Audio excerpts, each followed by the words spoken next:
Hello बच्चों, तो आप लोग कैसे हैं। एक बार आपका फिर से स्वागत है गीता अकेडमिक पॉइंट पर। तो बच्चों, मैं हूं सीपी सर और हम लोग आज पढ़ेंगे कक्षा 11 रसायन विज्ञान और उसमें देखेंगे कार्बनिक अभिक्रियाओं की क्रियाविधि और इसमें बच्चों लेक्चर नंबर 4 चलेगा। तो बच्चों, इससे पहले 3 वीडियो आपके लिए मैं भेज चुका हूं।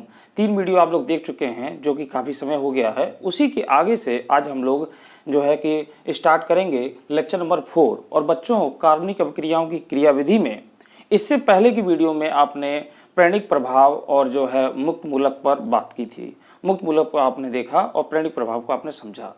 तो आज की वीडियो में बच्चों हम लोग बात करेंगे कार्बोधनायन पर और इसको समझेंगे। तो चलिए आइए देखते हैं कार्बोधनायन। कार्बोधनायन।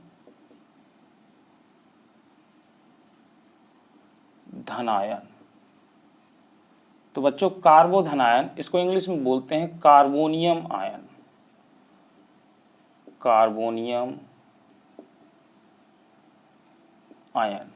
और बच्चों, इसी को हम लोग कार्बोकैटायन भी कहते हैं। कार्बोकैटायन। तो बच्चों, ये कई नामों से जाना जाता है। ठीक है। तो बच्चों, कार्बोनियम आयन या कार्बोकैटायन ये क्या है, सबसे पहले इसको समझते हैं, फिर इसकी हम लोग नोट्स बनाएंगे। ठीक है बच्चों। तो देखिए बच्चों, अगर कोई कार्बनिक यौगिक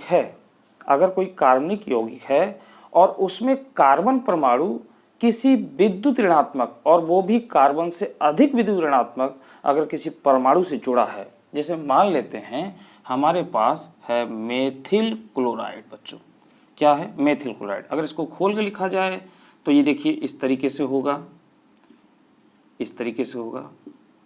और बच्चों, इसका जो है विदलन हेट्रोलिटिक जो है विदलन द्वारा कर दिया जाए, यानी हेट्रोलिटिक विदलन। तो बच्चों, हम लोग ये पढ़ चुके हैं पिछली वीडियो में कि हेट्रोलिटिक और होमोलिटिक विदलन क्या होता है। तो बच्चों, अगर हेट्रोलिटिक विदलन इसका किया जाए, जब आपका कार्बनिक यौगिक है और इसमें कार्बन किसी विद्युत ऋणात्मक यानी कार्बन से अधिक विद्युत ऋणात्मक परमाणु से जुड़ा हुआ है, तो बच्चों होगा क्या कि इसकी विद्युत ऋणात्मकता अधिक है तो ये बॉन्ड के इलेक्ट्रॉन को अपनी ओर खींच लेगा। यानी अगर हम इसको ऐसे दिखाना चाहें, यानी बॉन्ड के इलेक्ट्रॉनों को, तो बच्चों ये दोनों इलेक्ट्रॉन इसके पास चले जाएंगे और ये इस तरीके से हो जाएगा, ये इस तरीके से हो जाएगा। इसके ऊपर प्लस चला जाएगा और यहाँ पर ये Cl माइनस हो जाएगा बच्चों।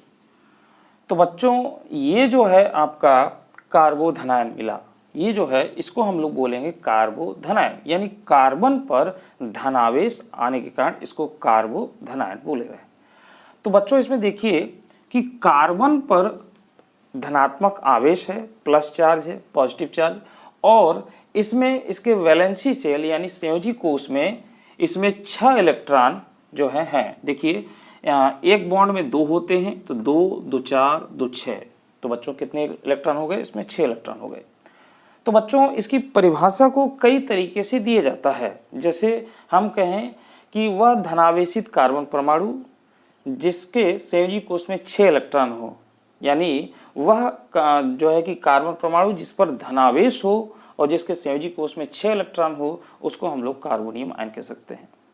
या इसी की परिभाषा को मैंने आपको बताया कि किसी कार्बनिक यौगिक में अगर कार्बन परमाणु जो है कि कार्बन से अधिक विद्युत ऋणात्मक परमाणु से जुड़ा है या अधिक विद्युत ऋणात्मक परमाणु से जुड़ा है, तो उसका हेट्रोलिटिक विदलन करने पर हमें कार्बोधनायन प्राप्त होता है। ऐसे भी लिख सकते हैं। तो बच्चों, परिभाषा कई तरीके से लिखी जा सकती है। तो सबसे पहले बच्चों इसकी परिभाषा लिख लेते हैं, फिर आगे बात करेंगे। ठीक है। तो चलिए मैं इसको मिटा देता हूँ और मिटाने के बाद इसकी परिभाषा को लिखते हैं, क्योंकि आपको नोट्स भी चाहिए। तो हम लोग नोट्स को लेते हुए चलेंगे ताकि आप फुल नोट्स इसका प्राप्त करें। ठीक है। तो देखो बच्चों, कार्बोधनायन की परिभाषा हम लोग लिखते हैं, दोनों तरीके से लिख सकते हैं हम लोग। देखिए, हम सबसे पहले परिभाषा इस तरीके से लिखते हैं कि किसी कार्बनिक यौगिक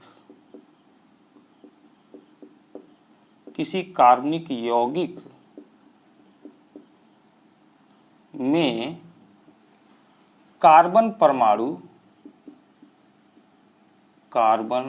परमाणु अधिक विद्युत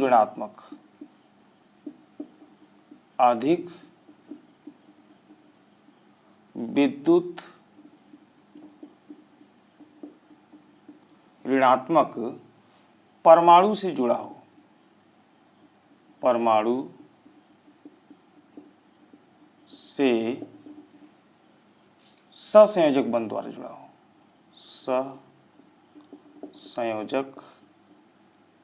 ससंयोजक बंध द्वारा जुड़ा हो,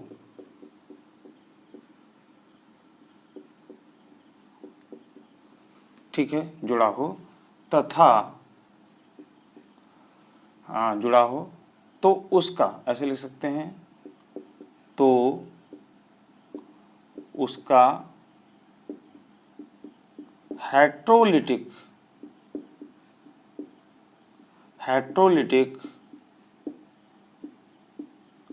विदलन करने पर कार्बोधनायन प्राप्त होता है, कार्बोधनायन प्राप्त होता है। ठीक है बच्चों, तो इसकी परिभाषा को हम लोग इस तरीके से दे सकते हैं कि किसी कार्बनिक यौगिक में कार्बन परमाणु अधिक विद्युत ऋणात्मक परमाणु से ससंयोजक बंध द्वारा जुड़ा हो तो उसका हेट्रोलिटिक विदलन करने पर कार्बोधनायन प्राप्त होता है। ठीक है बच्चों, या अथवा करके हम लोग ऐसे लिख सकते हैं कि वह कार्बन परमाणु किसी कार्बनिक यौगिक के अंतर्गत, ऐसे भी लिख सकते हैं, किसी कार्बनिक यौगिक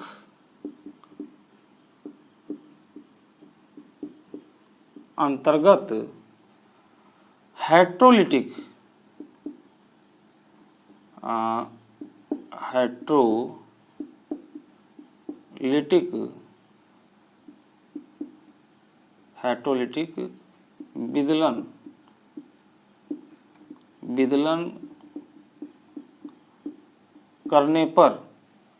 विदलन करने पर धनावेशित कार्बन परमाणु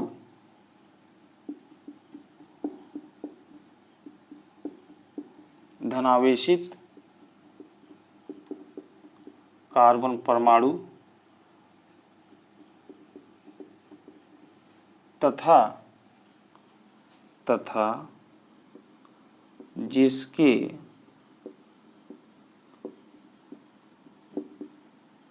संयोजी कोश में 6 इलेक्ट्रॉन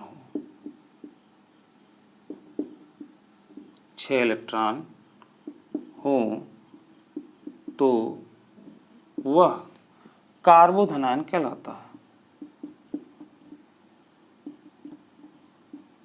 कार्बोधनायन कहलाता है। ठीक है बच्चों, तो इस तरीके से इसकी परिभाषा दे सकते हैं। जरा बच्चों इसमें स्याही डाल लें थोड़ा सा।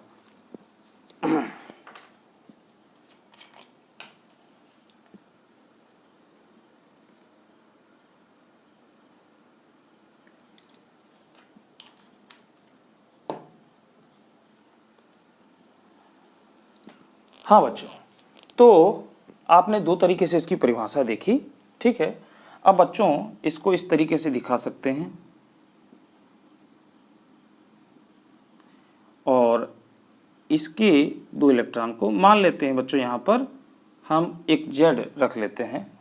ठीक है, और यहाँ तीर लगाकर हेट्रोलिटिक विदलन ये लिखना पड़ता है बच्चों। तो हेट्रोलिटिक विदलन लिख दिया गया। अब इसके बाद बच्चों ये आपका हो जाएगा, इस पर प्लस चार्ज और माइनस। तो बच्चों हम लोग यहाँ लिख सकते हैं, इसी को हम लोग बोलेंगे बच्चों कार्बोधनायन, ठीक है।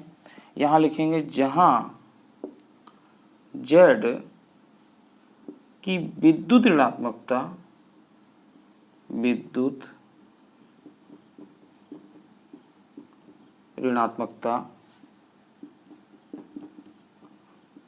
कार्बन से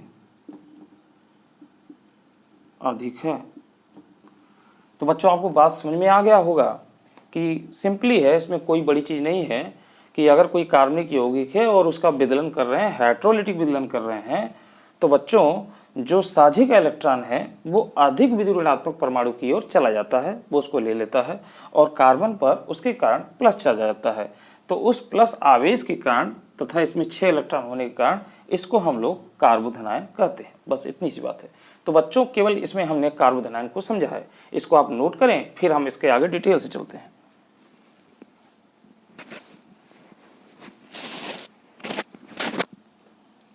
हाँ बच्चों, तो नोट कर लिया होगा आपने। अब इसको मैं मिटा रहा हूं।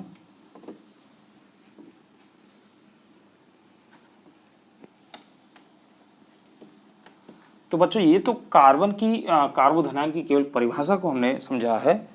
अब बच्चों कार्बोधनायन का नाम, तो यहाँ पे नामकरण लिख सकते हैं, हेडिंग लगाइए नामकरण, नामंकलेचर कह सकते हैं इसको।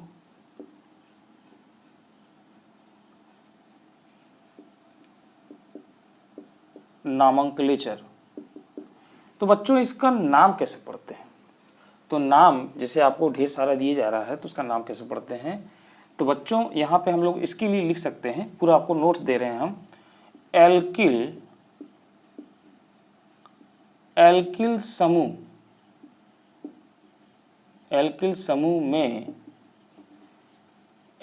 समूह के नाम के अंत में कार्बोधनायन या कार्बोनियम आयन,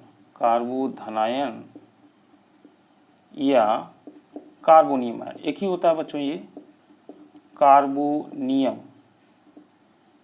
कार्बोनियम आयन शब्द जोड़ दिया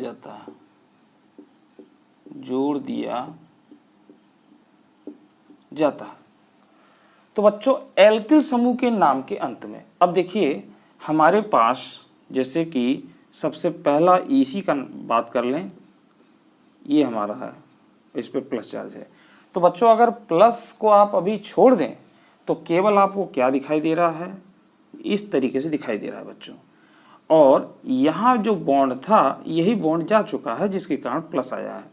तो हम लोग बच्चों अगर इस तरीके से कोई ग्रुप रहता है तो उस ग्रुप को हम लोग क्या पढ़ते हैं? मैथिल पढ़ते हैं। क्या पढ़ते हैं बच्चों? मैथिल पढ़ते हैं। तो मैथिल वही कह रहा है एल्किल समूह के नाम के अंत में, ठीक है। तो यहाँ हम लोग पहले इसका नाम लिख लेते हैं मैथिल, ठीक है बच्चों, दिखाई दे रहा होगा आपको मैथिल। और कार्बोनियम आयन को जोड़ देंगे बच्चों, कार्बोनियम आयन शब्द इसलिए लगा रहे हैं क्योंकि चार्ज है इस पर, ठीक है बच्चों। तो ये इसका नाम हो जाएगा, ठीक है बच्चों। अब देखिए CH3C और ये इस तरीके से प्लस चार्ज है। तो बच्चों अगर प्लस को हटा के देखें आप तो CH3CH2 क्या बन जाएगा? एथिल कार्बोनियम आयन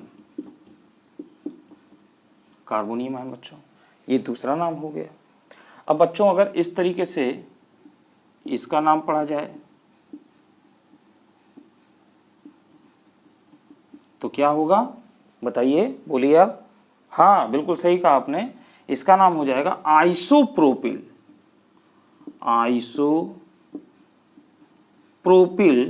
कार्बोनियम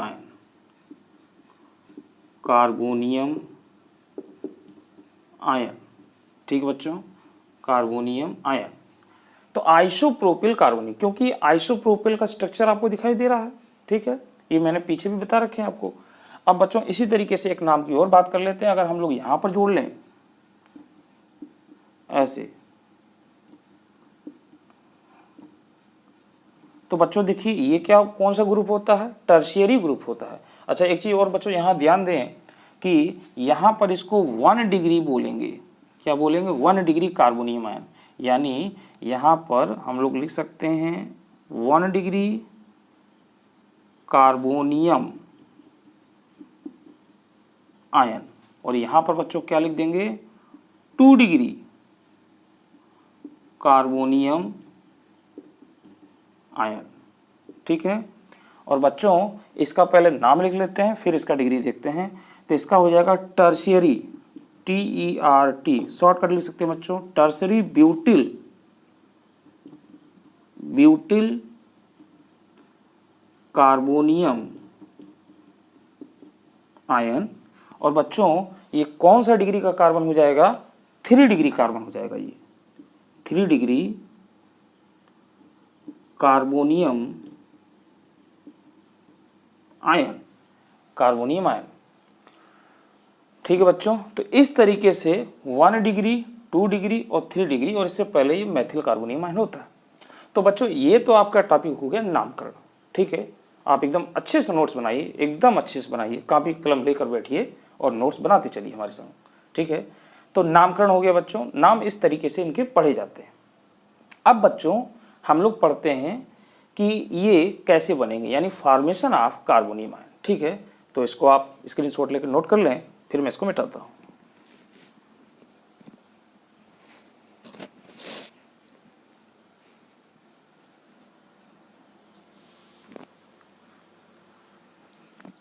हाँ बच्चों, तो नोट कर लिया होगा आपने, अब इसको हम मिटाते हैं।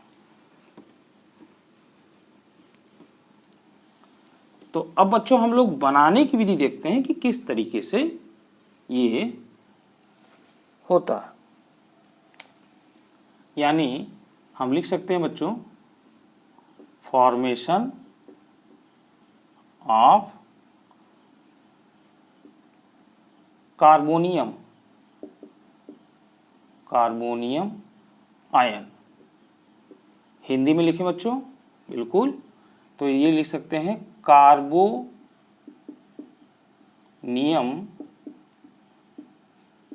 आयन का निर्माण।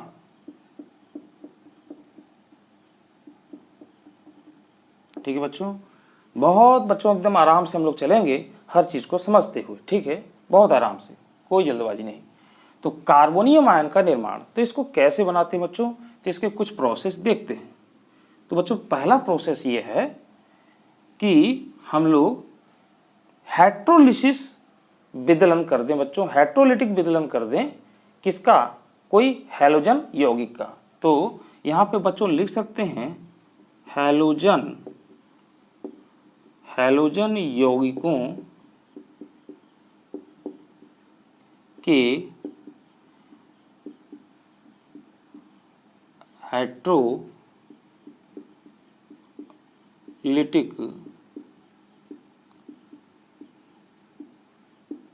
विदलन से, बस इतना ही काफ़ी बच्चों। अब देखिए, तो एक तो हम लोग वही दिखा सकते हैं बच्चों CH3Cl, और इसका अगर हेट्रोलिटिक विदलन किया जाए, हेट्रोलिटिक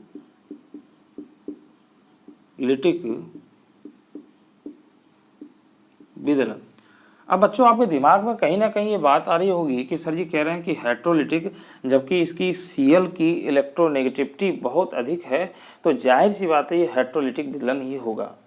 तो बच्चों आपको बता दें कि इसका होमोलिटिक विदलन भी करा सकते हैं, ठीक है, इसका होमोलिटिक विदलन भी करा सकते हैं। अगर कोई पोलर मतलब जैसे कि अगर यहाँ पर कोई सॉल्वेंट अगर हम इस्तेमाल कर लें, या कोई और चीज़ अगर हम पेरोक्साइड वगैरह कर लें, तब ये उस कंडीशन में ये दे सकते हैं, ठीक है। तो यानी इनका हम करा सकते हैं। तो यहाँ पर हेट्रोलिटिक विदलन हम लोग करा रहे हैं, और हेट्रोलिटिक विदलन करेंगे बच्चों तो ये हो जाएगा CH3+ और Cl-, इस तरीके से बच्चों, ये बॉन्ड के इलेक्ट्रॉन। तो यहाँ पे बॉन्ड के इलेक्ट्रॉन को बच्चों इस तरीके से हम लोग दिखाते हैं, ये माइनस हो गया, तो यहाँ पर हमको कार्बोधनायन प्राप्त हो जाता है। और बच्चों दूसरा क्या है, एल्कीन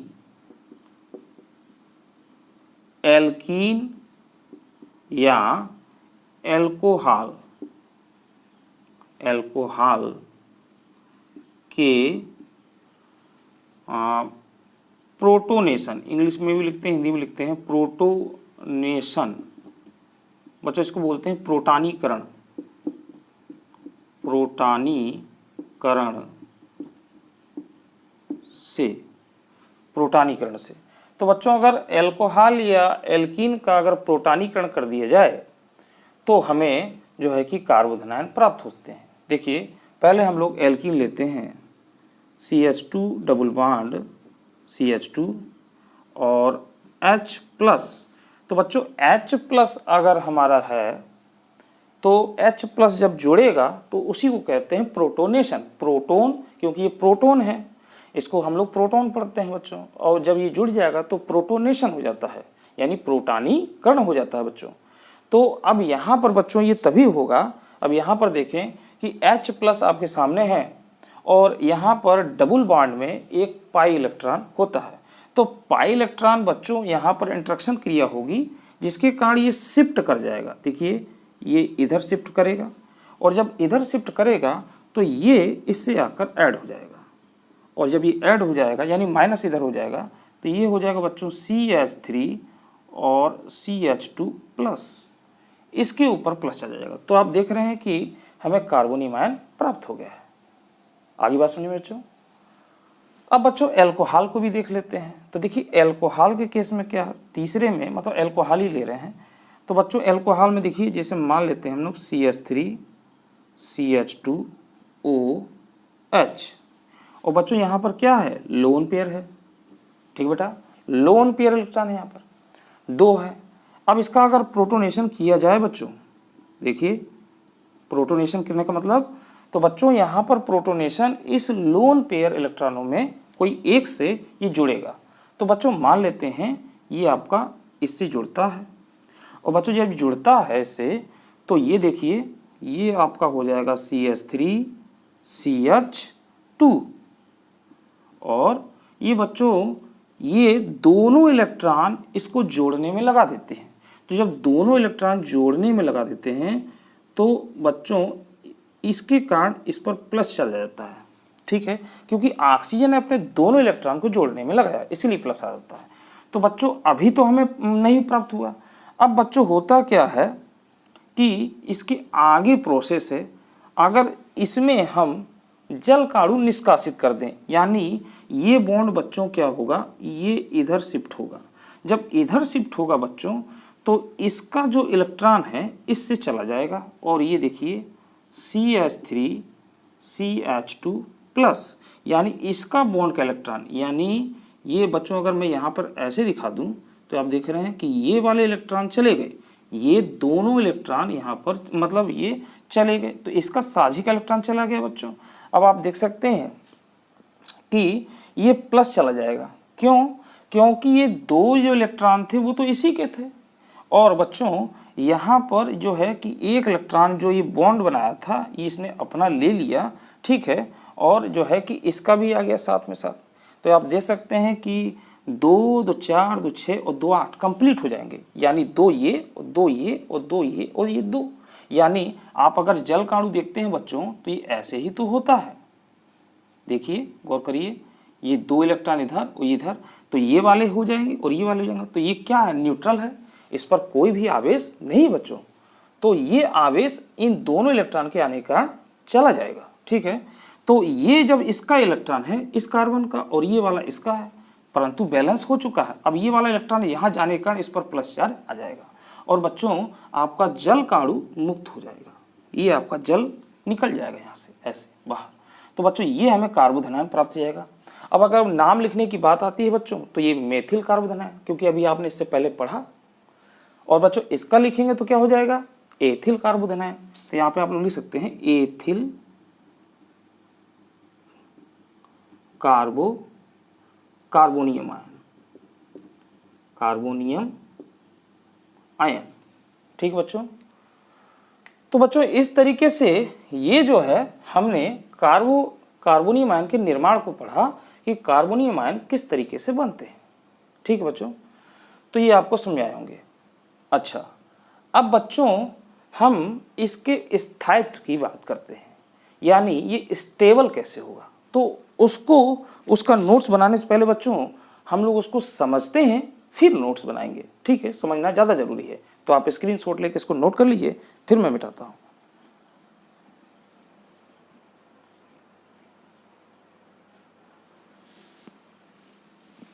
हाँ बच्चों, तो देखिए मैं अब इसको मिटाता हूँ, आपने नोट कर लिया होगा। तो बच्चों इसके स्थायित्व की, यानी अगली हेडिंग हम इसमें लगा रहे हैं स्थायित्व।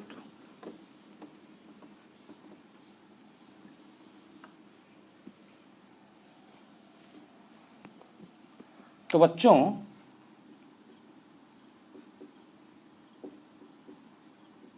स्थायित्व यानी स्टेबिलिटी।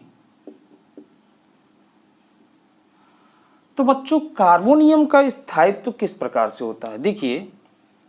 तो बच्चों इसका स्थायित्व जो होता है वो उसको हम लोग, वैसे तो बच्चों 3 तरीके से होता है। ठीक है, तो यहाँ पर हम लोग जो है बात कर लेते हैं। तो बच्चों लिखते हैं कार्बोनियम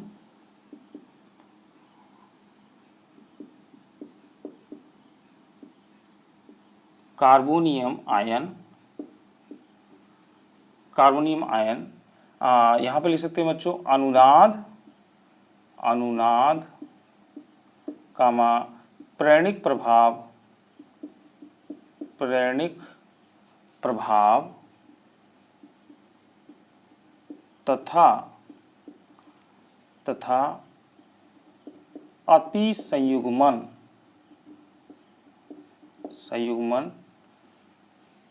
द्वारा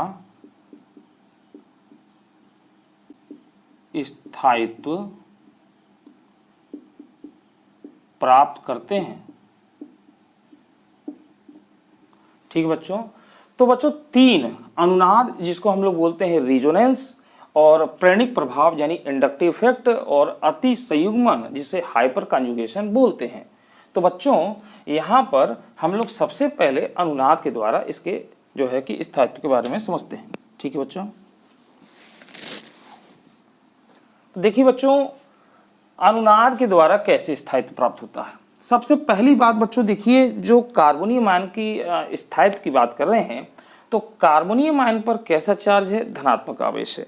तो बच्चों धनात्मक आवेश जब ये विसरित हो जाएगा, यानी दूसरे परमाणुओं पर इसका फैलाव हो जाएगा, यानी उस कार्बन पर धनात्मक आवेश यानी कम होगा, वहीं पर इसका स्थायित्व बढ़ता है बच्चों। ठीक है, देखिए बहुत आसानी से समझेंगे इसको। यानी अगर हम यूं कहें बच्चों कि CH3 और CH2, बच्चों अगर ये प्लस आवेश इधर की तरफ फैल जाए, यानी इस पर कम हो जाए, तो हम ये कहेंगे कि इसकी स्टेबिलिटी बढ़ रही है। तो बच्चों इसका यानी ये जो है कि या तो प्लस चार्ज फैल जाए, मतलब ये कम होता चला जाए, या तो फिर बच्चों यहाँ से ये गायब ही हो जाए। ठीक है, इस पर से किसी दूसरे पर शिफ्ट हो जाए, तो वो स्थायित्व इसका बढ़ता है। क्योंकि चार्ज बच्चों, चार्ज कोई भी नहीं रखना चाहता, जैसे ही चार्ज होता है वो दूसरे को शिफ्ट कर दी जाते हैं, तभी स्टेबल होते हैं ये। तो स्टेबल होने के लिए बच्चों देखिए क्या है हमारे पास, मैं 3 कंपाउंड लिख रहा हूँ। देखिए सबसे पहले बच्चों हमारे पास है CH3, CH2 और CH2, और इस पर प्लस चार्ज है हमारे पास। तो बच्चों इसको नाम अगर पढ़ेंगे तो हम लोग क्या पढ़ सकते हैं, इसका नाम प्रोपिल कार्बोनियम आयन। क्या पढ़ सकते हैं बच्चों, प्रोपिल कार्बोनियम आयन। ठीक है बच्चों, प्रोपिल कार्बोनियम आयन। और बच्चों ये इसको पढ़ें तो CH2 डबल बॉन्ड CH, और यहाँ से ये हो जाए CH2, और इस पर प्लस लगा दें बच्चों। तो बच्चों इसको हम लोग क्या पढ़ेंगे, allyl carbonium ion. Allyl carbonium ion, allyl carbonium ion. और बच्चों एक कंपाउंड हम लोग और लेते हैं, तो ये हो जाएगा CH2 प्लस। तो बच्चों इसको हम लोग पढ़ेंगे बेंजिल। क्या पढ़ेंगे, बेंजिल कार्बोनियम आयन। ठीक है बच्चों, ये 3 कंपाउंड हम लोग लेते हैं। ठीक है, एक बार इसको देख लें। ठीक है, तब तो बच्चों हम पानी पी लें जरा सा।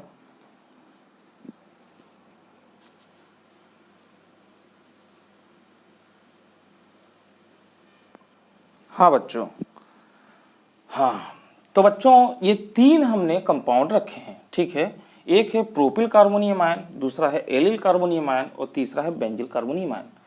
तो बच्चों देखिए, इसमें अनुनाद की कोई भी संभावना नहीं होती हमारे पास। ठीक है, जबकि इसमें क्या होता है कि अनुनाद संभव है, क्योंकि प्लस जो है बच्चों ये नेक्स्ट कार्बन से जुड़ा हुआ है, यानी डबल बॉन्ड के नेक्स्ट कार्बन से जुड़ा हुआ है। अगर डबल बॉन्ड के नेक्स्ट कार्बन से है तो वो अनुनाद रेजोनेंस में भाग लेता है।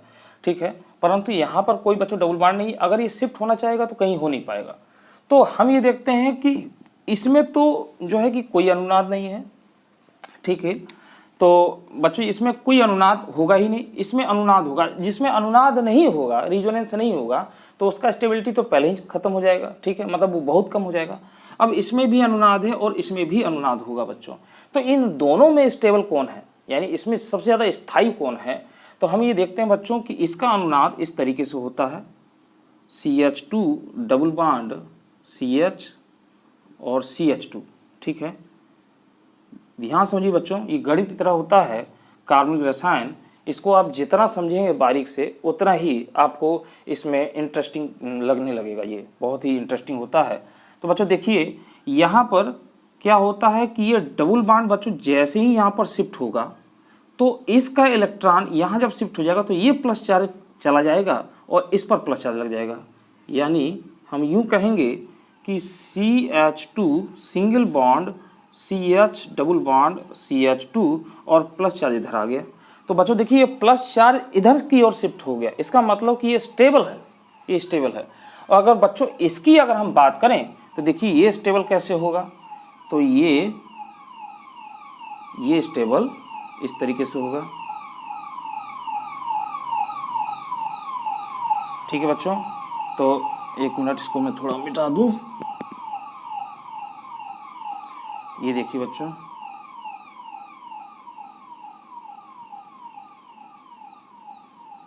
ये है हमारे पास CH2 प्लस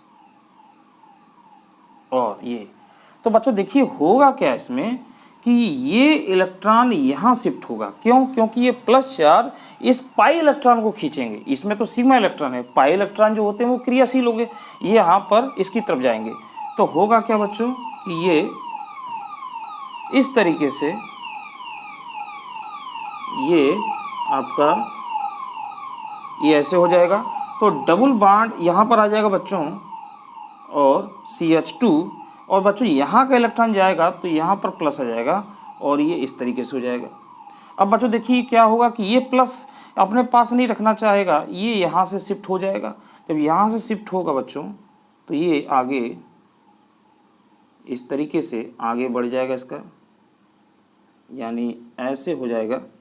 और आप देखिए बच्चों, देखते जाइए, यहाँ पर ये बॉन्ड आया, ठीक है, और यहाँ पर ये CH2 ही है, और बच्चों यहाँ प्लस आ जाएगा क्योंकि इसका इलेक्ट्रॉन चला जाएगा यहाँ पर, क्योंकि यहाँ तो लग ही गया। अब बच्चों इसके बाद क्या होगा कि ये बॉन्ड यहाँ शिफ्ट होगा तो ये आगे रिजोनेंस चलेगा, और आगे रिजोनेंस जब जाएगा तो इस तरीके से ये आपका क्या हो जाएगा, ये बॉन्ड यहाँ शिफ्ट होगा, ये बॉन्ड यहाँ शिफ्ट होगा, और डबल बॉन्ड यहाँ लग जाएगा, और ये प्लस इस पर आ जाएगा। ठीक है बच्चों, तो इस तरीके से बच्चों आप देखते हैं कि ये रिजोनेंस करता है, और इस पे जो प्लस चार्ज है वो डिस्ट्रीब्यूट हो चुका है, यानी ये फैल चुका है, पूरे रिंग में घूम रहा है, और जितना ज़्यादा ये विस्तृत होगा, डिस्पर्ज होगा, उतना ही ज़्यादा स्टेबल होता है। तो आप देख रहे हैं कि ये जो प्लस चार्ज है वो डिस्ट्रीब्यूट हो गया सभी जगह पर। तो ये जो बेंजिल कार्बोनियम आयन है ये मोर स्टेबल, ये बच्चों ये स्टेबल हम इसको कह सकते हैं, स्टेबल स्टेबल स्टेबल, और इसको कह सकते हैं मोर स्टेबल देन क्या है, allyl carbonium ion, allyl carbonium ion. तो मेरे ख्याल से बच्चों आपको इसमें कोई दिक्कत नहीं है। इसमें देखिए कोई रिजोनेंस नहीं है, कोई अनुनाद नहीं है, जबकि इसमें अनुनाद है तो ये इतना करता है। इसमें आप देख रहे हैं कि अनुनाद ज़्यादा है तो ये ज़्यादा स्टेबल है, सीधी सी बात। यानी पहला हमने अनुनाद से देख लिया बच्चों, ठीक है बच्चों। तो बच्चों ये अनुनाद से आपने देखा। अब बच्चों हम लोग बात कर लेते हैं प्रेरणिक प्रभाव। प्रेरणिक प्रभाव अब हम लोग इसको देख लेते हैं। तो स्क्रीनशॉट लेके बच्चों इसको मैं नोट कर लीजिए, फिर मैं इसको मिटाता हूँ, ठीक है। 1 2 3 ओके, तो मैं इसको मिटाता हूँ। अब बच्चों हम लोग प्रेरणिक प्रभाव से बात करते हैं। तो बच्चों देखिए जैसा कि हमने 1 डिग्री 2 डिग्री और 3 डिग्री कार्बोनियम आयन के बारे में बताया था, तो बच्चों यहाँ पर देखें ये हमारे पास है CH3 और H प्लस, क्या नाम हो जाएगा बच्चों, एथिल कार्बोनियम आयन, और CH3 और ये हो जाएगा CH3H प्लस, और बच्चों यहाँ पर CH3C, CH3 और CH3 प्लस, ठीक है। तो बच्चों आप देख रहे हैं कि यहाँ पर ये 1 डिग्री है और ये 2 डिग्री है और ये 3 डिग्री है, सभी के सभी कार्बोनियम आयन है, मैंने नहीं लिखा है। तो बच्चों देखिए अब इसमें क्या होते हैं कि इस धनावेशित कार्बन से यानी इस कार्बोनियम आयन से एक मैथिल समूह जुड़ा हुआ है, और ये मैथिल समूह क्या है बच्चों, एल्किल समूह है। यानी जो हमारे एल्किल समूह होते हैं, एल्किल ग्रुप्स यानी R यानी CH3 C2H5 ये सब। तो बच्चों ये जो आपके होते हैं एल्किल ग्रुप, ये प्लस I समूह होते हैं, प्लस I समूह मतलब ये प्रेरणिक प्रभाव, ये प्रेरणिक प्रभाव बच्चों। तो ये प्लस I समूह क्या होते हैं बच्चों, इलेक्ट्रॉन प्रतिकर्षी समूह होते हैं। यानी प्रतिकर्षी का मतलब इलेक्ट्रॉन को प्रतिकर्षित करते हैं, या डोनेटिंग, या यूं कहें बच्चों साफ साफ आसान भाषा में बात करें तो इलेक्ट्रॉन निकालने वाले होते हैं। यानी इलेक्ट्रॉन डोनेट करते हैं, इलेक्ट्रॉन को बच्चों इधर की ओर शिफ्ट करेंगे। कहाँ की ओर शिफ्ट करेंगे बच्चों, प्लस आवेश की तरफ करेंगे। तो बच्चों जब प्लस आवेश की तरफ इलेक्ट्रॉन को ये रिलीज करते हैं, मुक्त करते हैं, तो इलेक्ट्रॉन रिलीज हो रहा है, और इलेक्ट्रॉन रिलीज होने से बच्चों यहाँ पर इलेक्ट्रॉन कैसा है, माइनस, और इस पर कैसा है, प्लस। तो जैसे ही माइनस प्लस से मिलेगा तो वो उसको न्यूट्रलाइज कर देगा, यानी उदासीन कर देगा बच्चों। तो यानी ये प्लस चार्ज तो खत्म हो रहा है। इसका मतलब क्या, इसका स्टेबिलिटी क्या है, इसका स्थायित्व बच्चों बढ़ रहा है। तो यानी हम यूँ कहें बच्चों, जितना ज़्यादा इलेक्ट्रॉन अगर रिलीज होंगे तो उतना ही ज़्यादा इसकी स्टेबिलिटी बढ़ जाएगी। बात समझ में आ रही है बच्चों। तो आप देख रहे हैं कि इधर एक एल्किल ग्रुप जुड़ा हुआ है, इधर 2 एल्किल ग्रुप जुड़े हुए हैं, 2 मेथिल समूह जुड़े हुए हैं। इसका मतलब कि ये इससे ज़्यादा स्टेबल है, ये इससे ज़्यादा स्टेबल है। और बच्चों इसमें आप देख रहे हैं कि इसमें 3 एल्किल ग्रुप हैं, तो ये ज़्यादा इसको न्यूट्रलाइज करेगा, ये ज़्यादा इसको न्यूट्रलाइज करेगा बच्चों, ठीक है। तो इसका स्टेबिलिटी इस तरीके से हो जाएगा, यानी 1 डिग्री से 2 डिग्री और 2 डिग्री से 3 डिग्री ज़्यादा स्टेबल है ये कार्बोनियम आयन, सबसे ज़्यादा क्या है ये है, ठीक है बच्चों। तो बच्चों अगर हम प्लस I समूह को जोड़ते हैं तो यह जो है स्थायित्व को बढ़ाते हैं। यानी हम यहाँ पे नोट्स में कह सकते हैं कि प्लस I समूह स्थायित्व बढ़ाते हैं, स्थायित्व बढ़ाते हैं। और बच्चों अगर बात कर लें माइनस I समूह की, अगर बच्चों माइनस I समूह की अगर हम बात कर लें तो ये क्या काम करते होंगे माइनस I समूह, ये माइनस I समूह बच्चों उल्टा काम कर देंगे, ये घटा देंगे। क्यों घटा देंगे, चलिए देखते हैं। अगर बच्चों यहाँ पर हम कोई माइनस I, जैसे अगर हम लोग माइनस I समूह में बच्चों कौन कौन से आते हैं, तो माइनस I समूह में हमारे जो हैं आते हैं माइनस I समूह में आपके आते हैं NO2, नाइट्रो, NO2 और हेलोजन। मैं हेलोजन लिख देता हूँ सीधे सीधे, हेलोजन में Cl Br वगैरह ये आते हैं। तो बच्चों अगर मैं सीधे सीधे एक हेलोजन ले लेता हूँ तो मैं यहाँ पे अगर Cl जोड़ दूँ और ये इस तरीके से हो जाए और प्लस, तो बच्चों अब देखिए हमने हेलोजन जोड़ा है। अब आप सोच रहे होंगे कि हेलोजन है तो ये इलेक्ट्रॉन लेके चला, हाँ तो प्लस ही तो आया। तो बच्चों इस तरीके से हो जाएगा। अगर मैं यहाँ पे जोड़ूँ, मैं अब X लिख देता हूँ, ज़्यादा बेटर होगा क्योंकि कुछ भी हो जाएगा। तो बच्चों X क्या काम करेगा कि इलेक्ट्रॉन को अपनी ओर खींचेगा, तो इलेक्ट्रॉन को जब खींचेगा बच्चों तो इस पे प्लस और बढ़ जाएगा, क्योंकि किसी से इलेक्ट्रॉन को खींचने का मतलब है कि उससे इलेक्ट्रॉन निकलना, और जब इलेक्ट्रॉन निकलते हैं तो प्लस आवेश का बढ़ना होता है। तो प्लस आवेश घटने के बजाय बढ़ना चालू हो गया।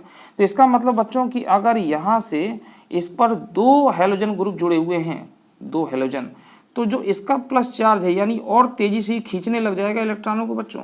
तो इस पर प्लस की संख्या और मतलब आवेश प्लस आवेश की मात्रा ये बढ़ने लग जाएगी। अगर हम कहें कि इस तरीके से इस पर 3 जुड़े हुए हैं प्लस आई माइनस आई समूह, तो बच्चों इस पर प्लस आवेश और भी बढ़ने लग जाएगा, यानी इसका स्थायित्व तो सबसे कम हो जाएगा बच्चों। यानी ये जो 3 डिग्री है ये सबसे कम स्टेबल हो जाएगा, और ये इससे ज़्यादा स्टेबल होगा, सबसे ज़्यादा स्टेबल ये होगा, यानी 1 डिग्री, ये 2 डिग्री। तो बच्चों हम यहाँ पे कह सकते हैं कि माइनस आई समूह स्थायित्व घटाते हैं। तो बच्चों इस तरीके से ये हमने अनुनाद और प्रेरणिक प्रभाव के आधार पर कार्बोनियम आयन के स्थायित्व को समझा है। तो बच्चों इसमें अति संयुग्मन बाकी है। तो बच्चों अब हम अगली वीडियो पर इसमें बात करेंगे और अति संयुग्मन के प्रभाव से देखेंगे, और इसी अगली वीडियो में यहीं से हम लोग आगे चलेंगे, क्योंकि हम लोग स्टेप बाय स्टेप इसमें पढ़ते जा रहे हैं क्रम से। तो आज की वीडियो में बच्चों आपने इतना ही, तो आपने बहुत कुछ इसमें सीखा कि आपने जो है कि कार्बोनियम आयन किसे कहते हैं, उसका नामकरण क्या है, और उसको किस प्रकार बनाते हैं, बनाने की विधि क्या है, और साथ ही साथ में स्टेबिलिटी के बारे में आपने जाना। ठीक है, तो बच्चों इसमें अति संयुग्मन हालांकि आपके कोर्स में उतना नहीं है, मगर ये दोनों कोर्स में हैं, मगर फिर भी हम इसको आपको बताएंगे। अगली वीडियो में हम लोग यहीं से चलेंगे और अति संयुग्मन से हम लोग बात करेंगे। अगली वीडियो में हम लोग इसी से चलेंगे बच्चों।